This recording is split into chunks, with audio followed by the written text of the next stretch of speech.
ભરૂચમાં 3 લાંચિયા પોલીસ કર્મીઓ એસીબીના સકંજામાં। પાનોલી પોલીસ સ્ટેશનના 3 પોલીસ કર્મીએ 3 લાખની લાંચ માંગી। દારૂના કેસમાં જપ્ત મોબાઈલ પાછો આપવા માંગી હતી લાંચ અને 3 લાખની લાંચ માંગ્યા બાદ 1 લાખનો પહેલો હપ્તો લેતા આજે તેઓ ઝડપાયા અને પાનોલી પોલીસ સ્ટેશન સામે ડી સ્ટાફની ચેમ્બરમાં એસીબીની ટ્રેપ ગોઠવી દેવામાં આવી હતી। એક લોકરક્ષક અને 2 હેડ કોન્સ્ટેબલ સામે એસીબીએ ગુનો નોંધ્યો અને અનિરુદ્ધ ધાદલ, સાગર ચાવડા અને જયદીપસિંહ પરમાર સામે સકંજો।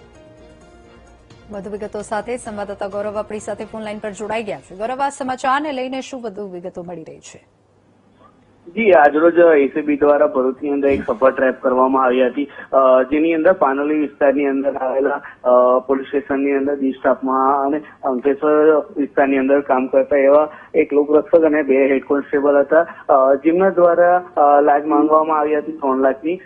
જે સમયે લાંચ આપવામાં આવી રહી હતી તેની અંદર 1 લાખનો હપ્તો આપી રહ્યા હતા, તે સમયે એસીબી દ્વારા સફળ ટ્રેપનું આયોજન કરી અને પાર પાડવામાં આવી હતી। ત્યારબાદ પોલીસની અંદર સડસડાટી મચી ગઈ હતી। જી બિલકુલ ગૌરવ, આભાર સમગ્ર માહિતી બદલ।